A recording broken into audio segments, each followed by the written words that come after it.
Oh, good morning, everybody. Danny and Wanda from Pecan Grove on a cold morning out here. Wind's blowing like 20 miles an hour. We're in the teens, wind chills. Today is the day that we butchered the hog and get him squared away to hang in the cooler. And that's what we want to talk to you a little bit about, is the cooler we have here. This was a actual FEMA water station type of box. We got this, Mr. Tim helped us locate these things. It comes with a lot of stuff in it you have to take out. I got lucky, mine had already been gutted. And I brought it home and kind of set it up on some blocks here and got it leveled in as good as I could. There's a few things about it we learned right off the bat. It's waterproof. It's spray foam insulation on the inside. This thing is really good. I mean, it's like fantastic. A couple of things we found out is they use these old rusted washers underneath everything on it here.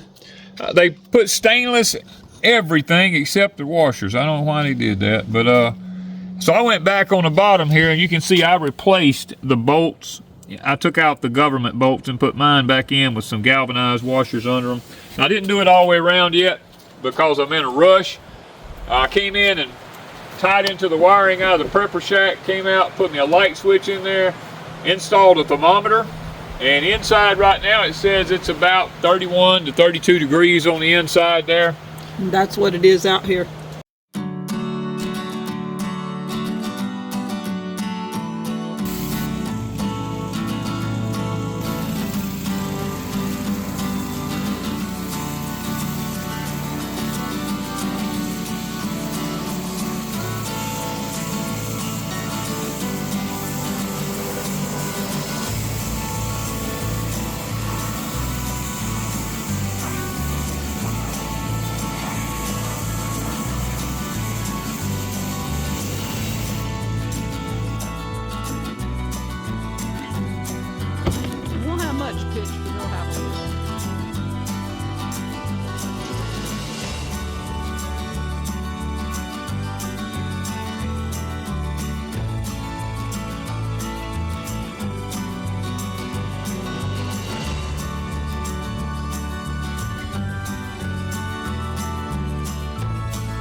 Okay, just an update on the walk-in cooler.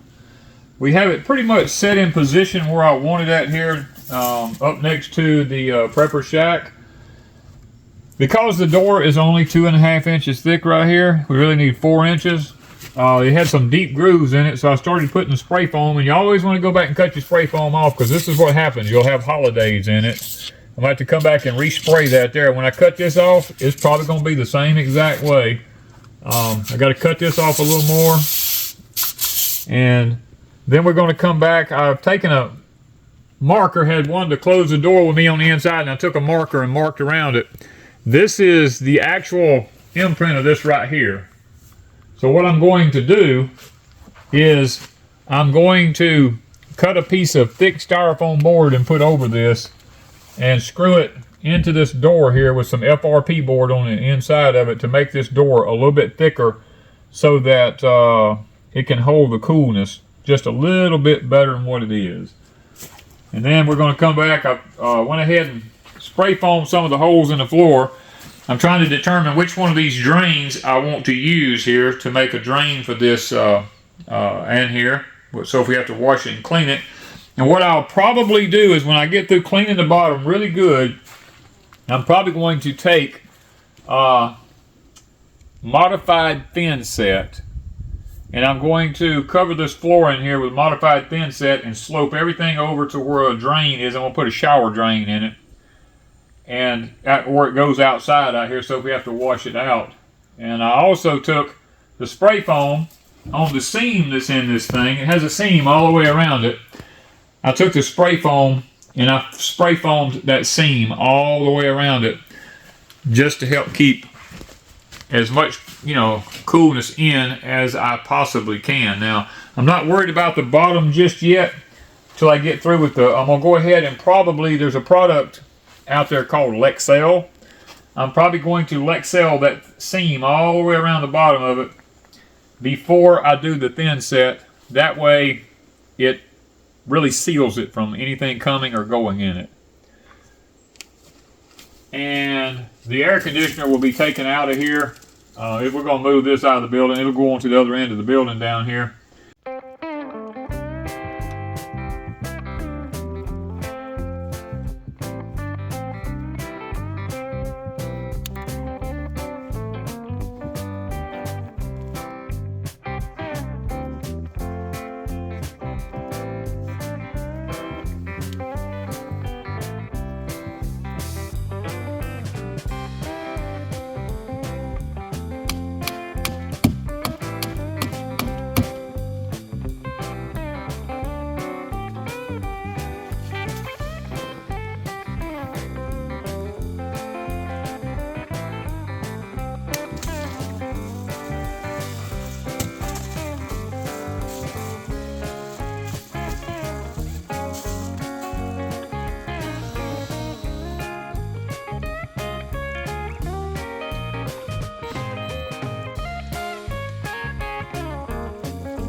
All right, everybody.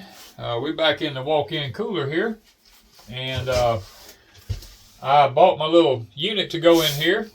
And I said, well, you know what? It's time to go ahead and put that thing in here. So I kind of figured all my dimensions. The unit has to have a 1 degree tilt to the outside so the water will run out on it. So I got that kind of squared away. And I said, okay, it's time to cut this out. So I cut this side first. I drilled me 4 holes in it, 4 3/8 inch holes.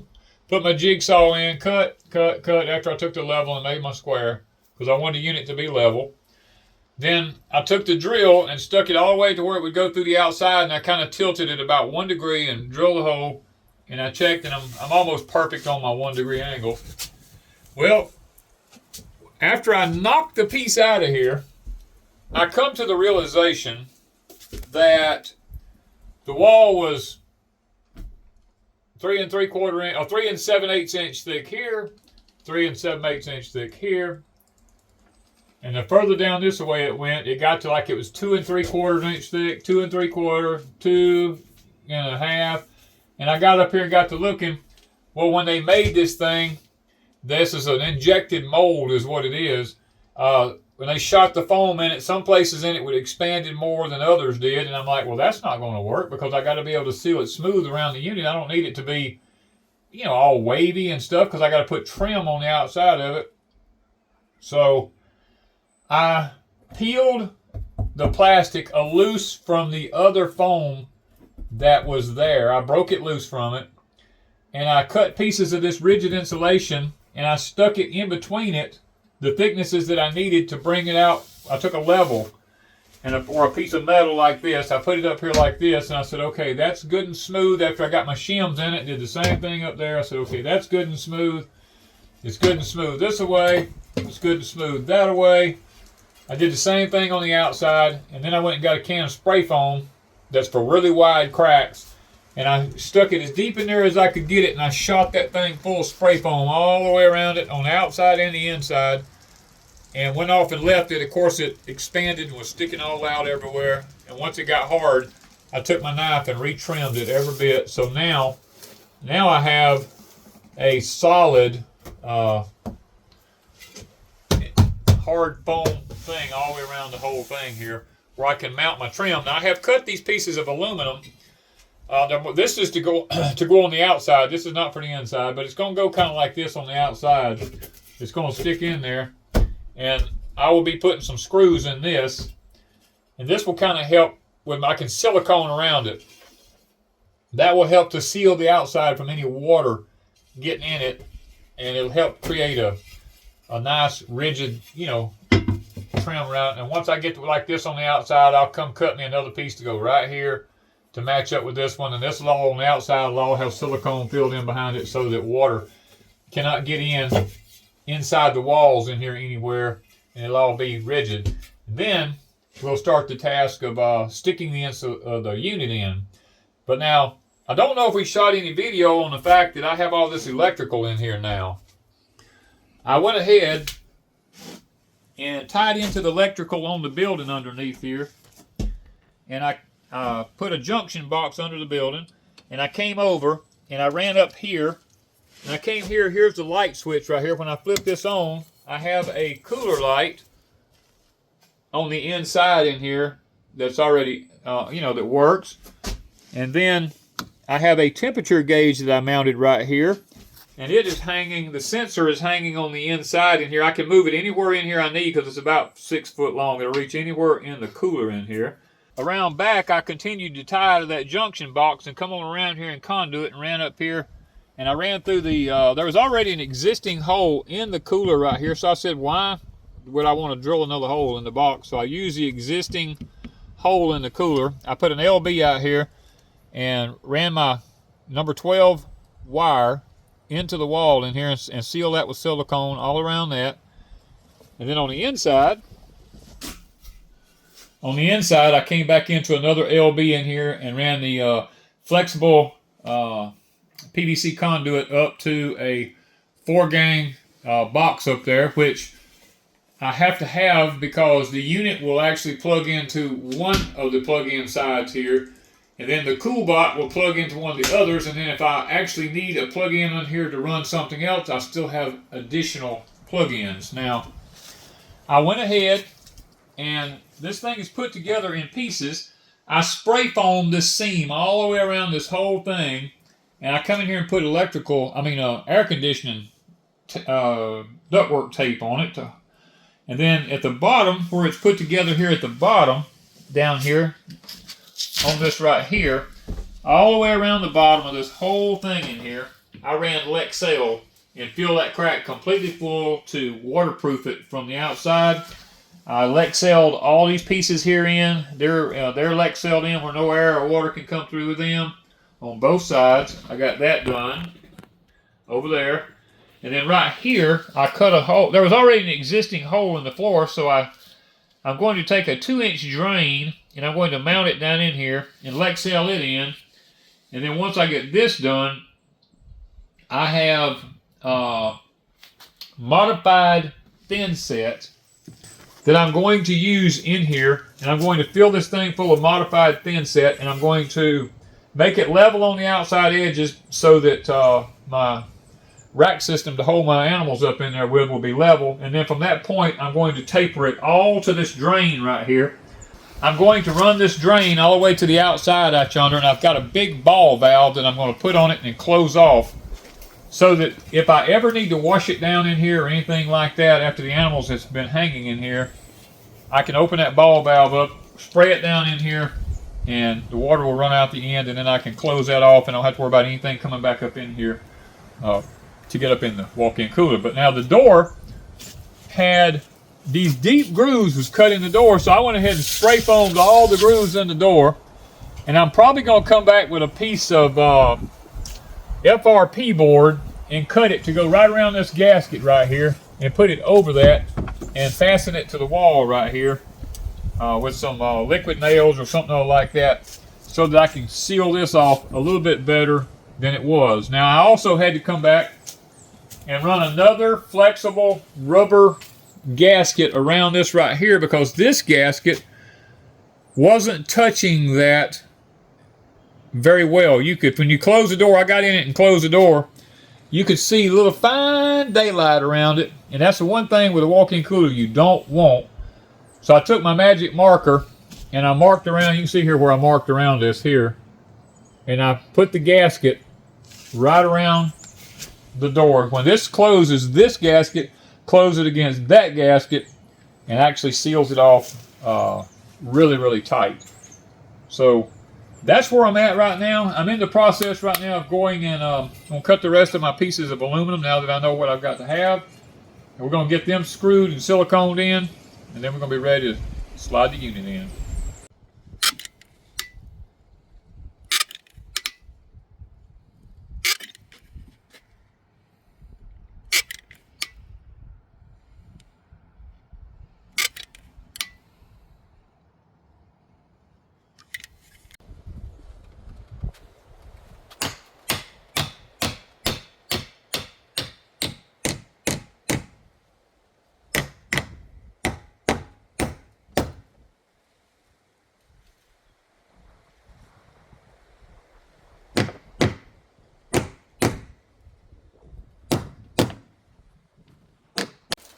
We've got it stuck in the hole right now. I'm trying to determine. It's got to be, you know, I got fins out there. I've got to be able to. I want to keep this right here flush with the inside of this, so I'm gonna have to kind of. Oh, don't fall out of here with me. Yeah. I'm trying to be very careful with it. I think I better go get my shims and level it, and then once I get it leveled, I can spray foam around it. The outside, since I've got the aluminum trim around it now, what that's going to do is going to allow me to silicone this right here where water can't get in around it here anywhere, and across the top, so that the biggest thing I'm looking at, I got to have a 1 degree tilt in it. And that's what I've got to make sure. I just want to get some wooden shims and kind of, first of all, level it, and then get my tilt right. And then we'll spray foam it in. Once it's spray foamed in and the foam dries, it ain't going nowhere. Well, guys, I got the unit in. I went ahead and put the cool bot in. I set it on 40. Went in the house to eat a snack. Been gone about, look here, been gone about 18 minutes. And look at that. It's on 40. It's on 40 and the unit ain't running. Now that's one thing that's kind of concerning me. Over at Deep South, the cooler I had over there, the unit ran constantly. It didn't turn off. And I've been in the house, so I don't know what happened. But it is on 40 degrees. Maybe this unit, when it reaches its temperature, it just turns off. Yeah. Now I do have it on energy saver mode. And that may not be what I need. Because you're supposed to keep air moving around the meat, not necessarily just keep it cold. You need air moving around. I may have to take it off of the energy saver. When I open this door, if it comes back on, we'll know I need to take it off the energy saver mode. Now I'm not through. I haven't put the drain in the floor. Now there's still a hole in the floor down here, so air is getting in through that. And I haven't put the cement floor in it, and I haven't put the pipe rack in it.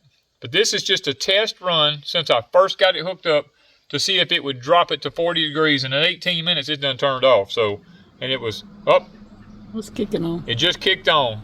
Okay, so it's working like it's supposed to because it dropped to 41 degrees and it kicked on. So that's what it's supposed to do. So we'll take a look in here because I'm fixing to turn it all back off where I can work in here. But I just want to do this test run. It will take it to 40. I may go ahead and drop it on to 36 just to see if it'll go to 36 and hold that temperature.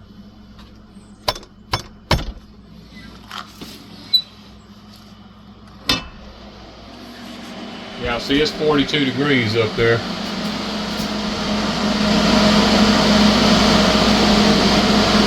Yeah. I'm gonna go ahead and set it at 36. While I do some other things around here just to see.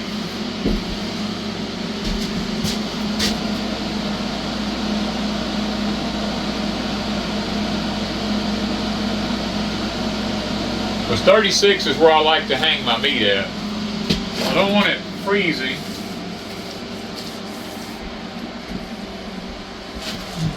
We'll see. It's done dropped to 42. Now out here it says a little bit, got 43 out here, but let's we'll see how fast it comes up to 36, because 36 is really a good temperature to hang your meat at. Well guys, it didn't take 5 minutes. It's a small space. Yeah, but it ain't kicked off yet, but it has to drop a little below what you got it in order to kick off. And I actually see the needle moving. Mm-hmm. I am well pleased with that. So I'll take you and show you a little bit about what we done. The door had a lot of grooves in it, so I spray foamed those grooves full of stuff. We realized the gasket wasn't making really good contact with the surface here, so I went and purchased a new gasket, marked out where it goes. We hung, me and Mr. Tim hung these plastic strips here. These are made for a walk-in cooler. We hung these because this is such a small cooler. If you open the door, all the cold air just rushes out of it immediately. So we didn't want that to happen. So let's see if we can get up in here. And I'll show you a little bit. Okay, I took and had some pipes cut and rethreaded and stuff like this.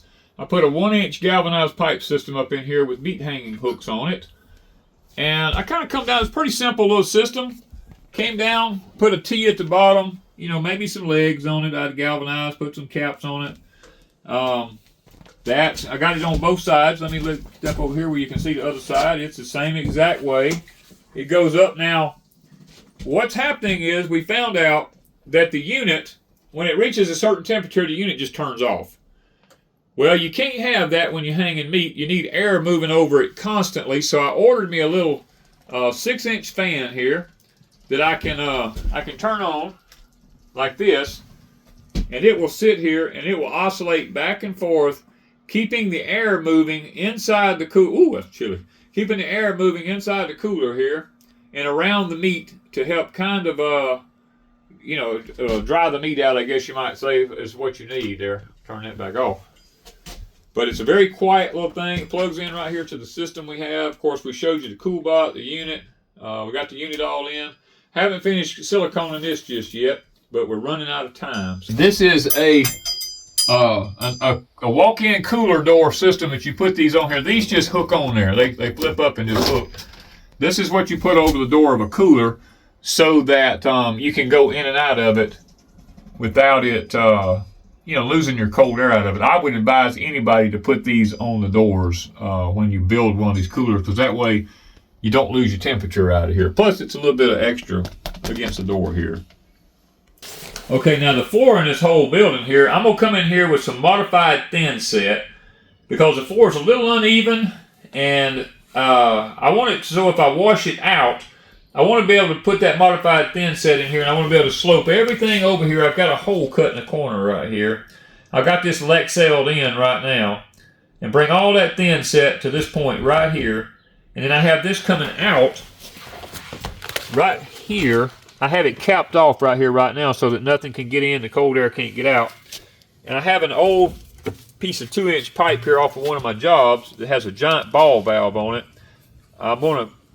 When I get the deck system built around this, I'm gonna pipe this thing out and go all the way out to the outside edge out yonder, and have it where I can just close that ball valve off. And if I need to wash this thing down on the inside, I can, and the water will just run out to the outside out there. Okay, on the outside out here, me and Chris the other day went ahead and got all of our measurements. We went ahead and set the post in here for the porch on the front of the prepper shack. And once the roof is on this, the roof will completely cover the whole top of this, and we won't have to worry about any kind of rain or issues or anything like that. And I'm pretty sure in the very near future I'm going to paint this the same color as the prepper shack so that it kind of blends in with it. And we're going to get the deck system built all around it sometime in the future. I don't know when right now. Right now it's not a priority to get the deck system built. The priority right now is we're fixing to butcher a pig today. And this is probably our last really cold spell. And we want to try and get it done while it's that cold. So thought we'd just give y'all a little bit of an update on our new little walk-in cooler we have on the homestead here. Anybody can do this. You can find these things on Marketplace. You can build your own, or people's already built them for you. Depends on how much you want to pay for them. Go check them out. I think you'll enjoy them. And they're great for the small homestead. Thank you guys from Pecan Grove.